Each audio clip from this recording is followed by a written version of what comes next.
dan anak-anakmu perempuan digendong.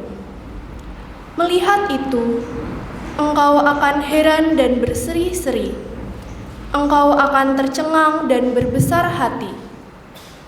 Sebab kelimpahan dari seberang laut akan beralih kepadamu, dan kekayaan bangsa-bangsa akan datang.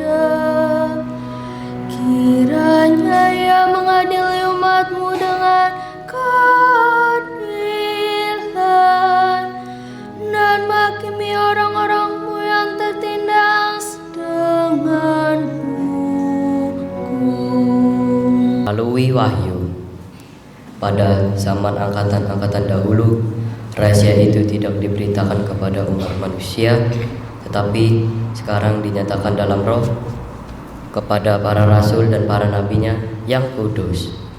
Berkat perkataan Injil, orang-orang bukan Yahudi pun turut menjadi ahli waris, menjadi anggota tubuh serta peserta dalam janji yang diberikan Kristus Yesus. Demikian.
Tuhan bersamamu. Dan bersama rohmu. Inilah Injil Yesus Kristus menurut Matius.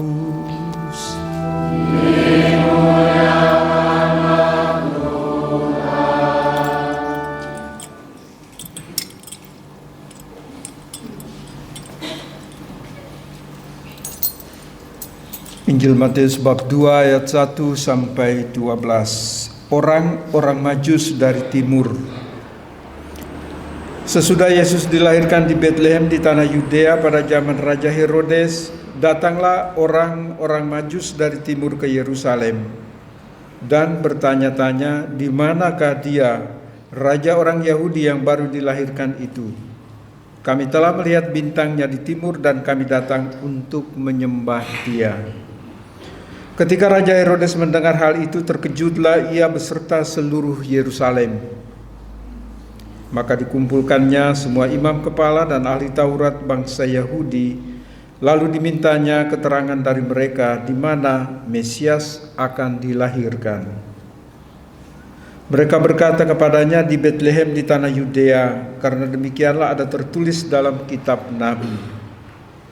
Dan engkau Betlehem, tanah Yehuda, engkau sekali-sekali bukanlah yang terkecil di antara mereka yang memerintah Yehuda, karena daripada mula akan bangkit seorang pemimpin yang akan menggembalakan umatku Israel. Lalu dengan diam-diam Herodes memanggil orang-orang Majus itu dan dengan teliti bertanya kepada mereka bila mana bintang itu nampak.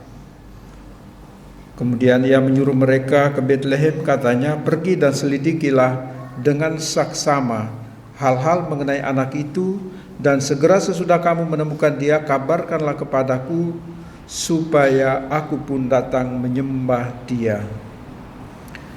Setelah mendengar kata-kata raja itu, berangkatlah mereka, dan lihatlah, bintang yang mereka lihat di timur itu mendahului mereka hingga tiba dan berhenti di atas tempat di mana anak itu berada.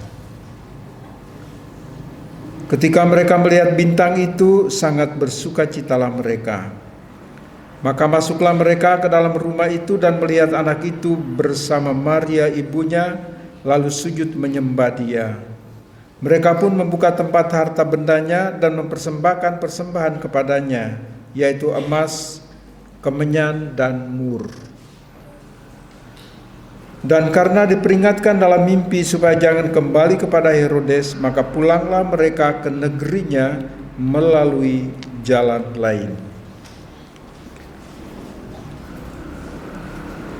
Demikianlah Injil Tuhan. Terpujilah Kristus.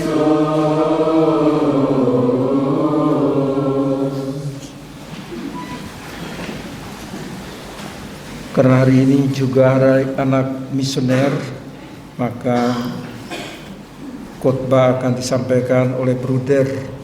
Dia masih muda, dia bisa ini daripada saya yang sudah. Mari Bruder, silakan.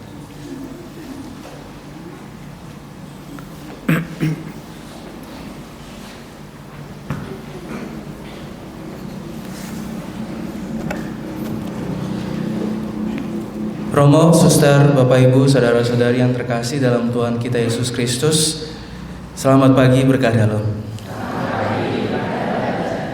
Karena berhubung hari ini adalah hari anak misioner dan juga tadi yang seperti dikatakan Romo, saya yang bertugas membawakan khotbah, tapi pada hari ini suasananya akan berbeda.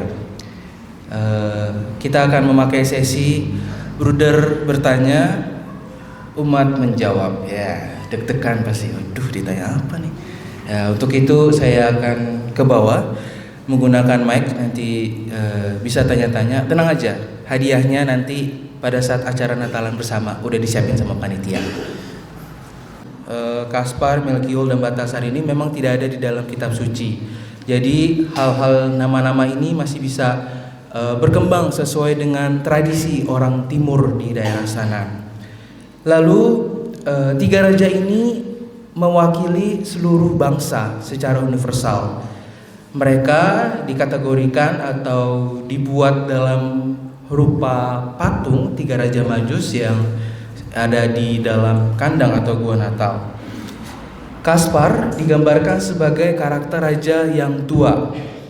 Dia biasanya warna rambutnya tuh putih. Jadi yang warna rambutnya putih, ya itu adalah mewakili usia dan kebijaksanaan. Jadi Raja Kaspar ini mewakili dia karena tua, jadi dan juga biasanya orang-orang yang tua itu kan pembawaannya dia udah berkarisma dan bijaksana. Jadi makanya dia mewakili kebijaksanaan.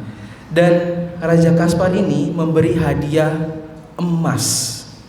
Jadi Kaspar itu membawa emas yang menggambarkan tentang kemuliaan atau sifat kerajaan Yesus yang sungguh-sungguh mulia. Lalu yang kedua, Melkior. Dia usianya ya terbilang seperti usianya siapa ya? Usianya Mas Woko lah, nggak jauh-jauh beda, masih muda.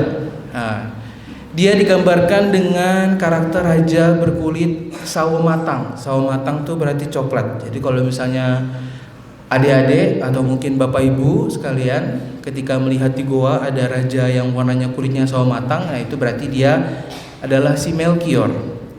Dia berasal atau digambarkan berasal dari benua Afrika.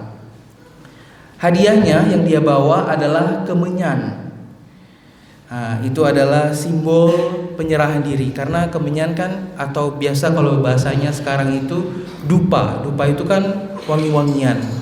Nah, itu artinya adalah simbol penyerahan diri kepada Tuhan. Dan yang terakhir itu adalah Baltasar. Dia yang paling muda. Dia berwarna kulit yang paling hitam. Bukan rasis, tapi memang gambarannya itu warnanya hitam. Dan dia digambarkan berasal dari benua Asia. Hadiah yang dia bawa atau dipersembahkan adalah mur. Mur ini berarti sebenarnya melambangkan tentang kematian Yesus Kristus, yang artinya adalah sebuah pengorbanan.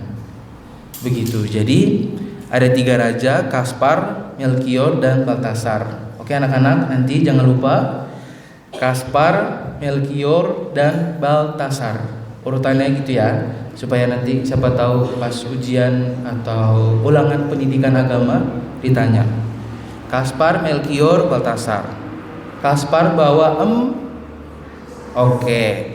Melkior bawa kemenyan. Baltasar bawa 100. Nah, hari ini bertepatan dengan Hari Anak Misioner 2025 yang ke-108.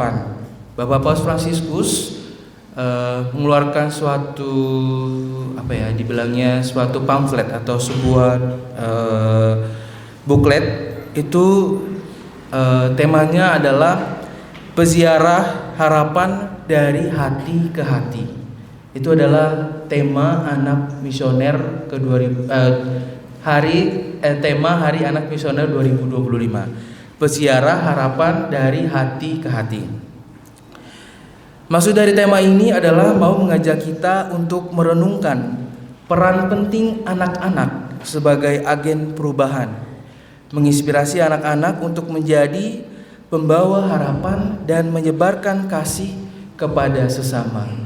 Bapak Ibu saudara-saudariku yang terkasih dalam Tuhan kita Yesus Kristus, anak-anak yang berada di sebelah kanan atau sebelah kiri dari arah Bapak Ibu, ini adalah mereka masa depan gereja. Bukan hanya mereka yang menjadi putra-putra altar ini juga adalah masa depan gereja.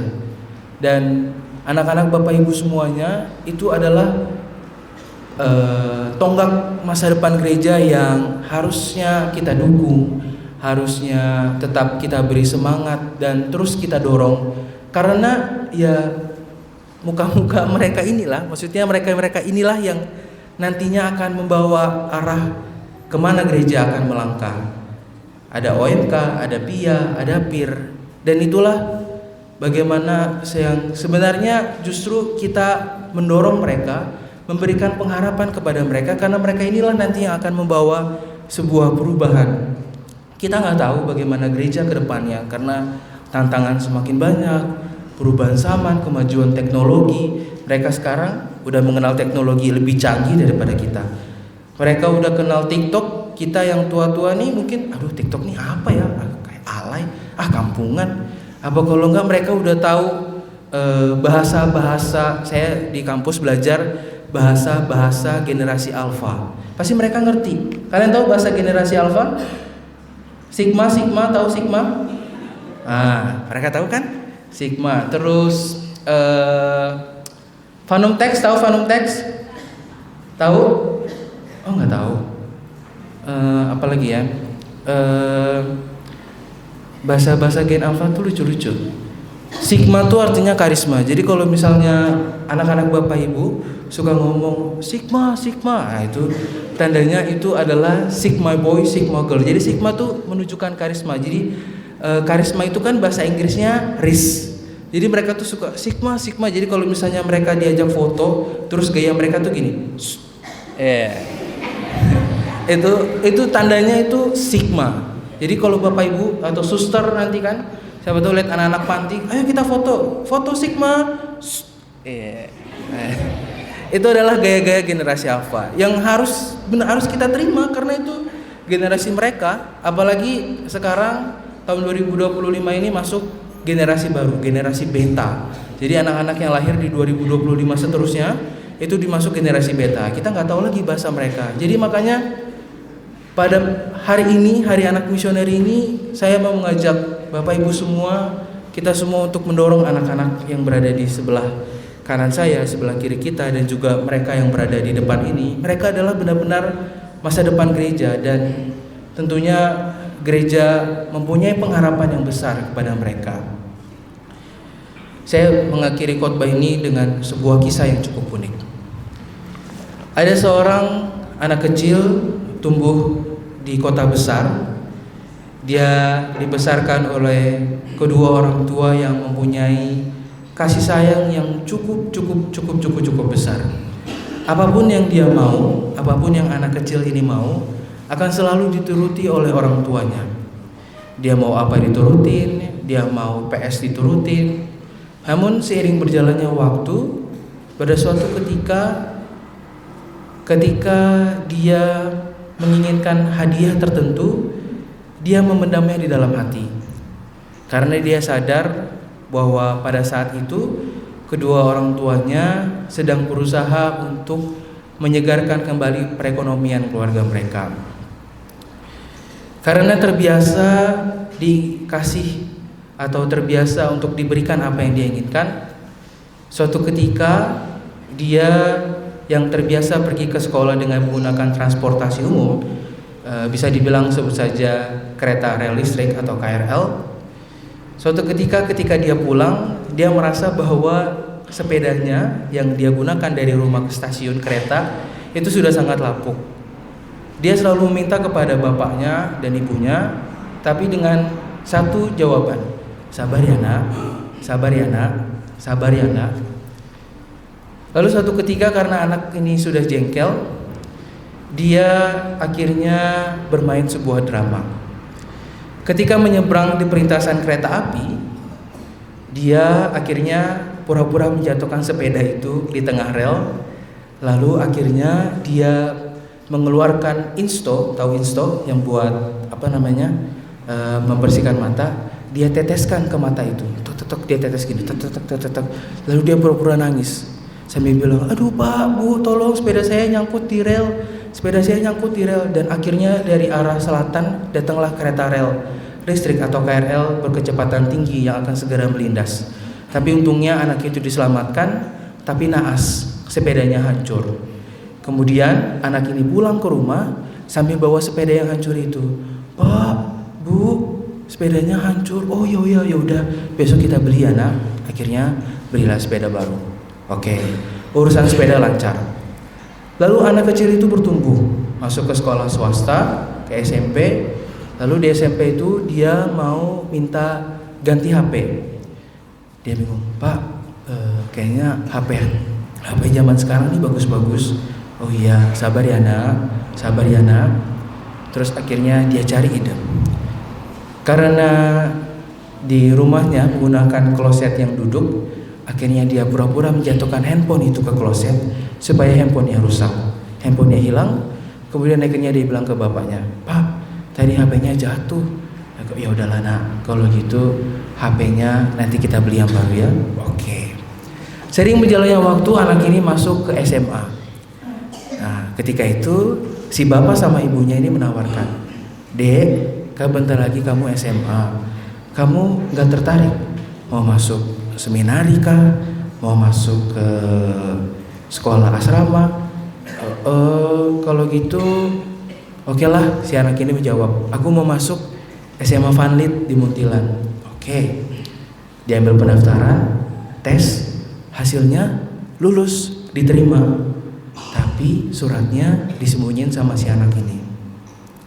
Akhirnya dia bersekolah di SMA biasa di Jakarta.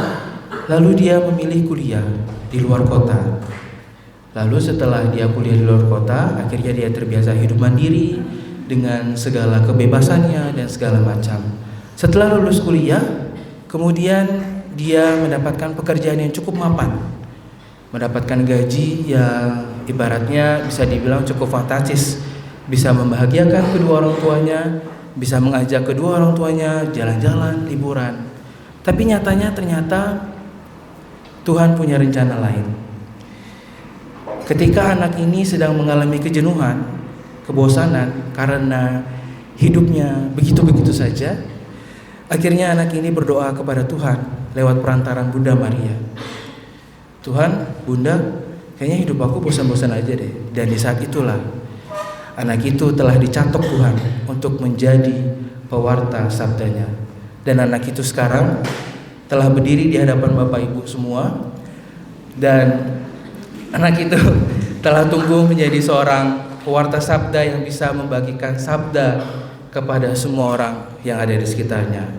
Pesan moral yang ingin saya berikan kepada Bapak Ibu semua adalah bahwa anak-anak itu adalah sebuah anugerah Tuhan. Mau dia senakal apapun, setengil apapun, biarin aja. Jangan gara-gara dia nakal kemudian Bapak Ibu semua, ini nakal nih, harus dihukum dan segala macam. Bapak Ibu yang terkasih, anak-anak kita ini itu kita semua lah, kita merekam apa yang telah orang-orang tua kita lakukan sebelumnya, dan itu nantinya akan terproyeksi di masa depan. Maka dari itu kita perlu menanamkan sebuah nilai-nilai kebaikan, nilai-nilai paham yang benar kepada mereka. Tentu kalau mereka salah akan kita benarkan, tapi ada saatnya juga ketika mereka tumbuh dewasa, mereka akan menemukan jati diri mereka yang sebenarnya. Dan yang terpenting adalah kita patut membawa mereka semua di dalam doa dan menyerahkan semuanya kepada penyelenggaraan Tuhan, dan yakin bahwa mereka, anak-anak ini, akan mendapatkan masa depan yang cerah, karena Tuhan sendirilah yang telah menentukan, Tuhan sendirilah yang akan menyertai dan melindungi perjalanan mereka. Kemuliaan kepada Bapa dan Putra dan Roh Kudus, seperti pada permulaan, sekarang, selalu, dan sepanjang segala abad.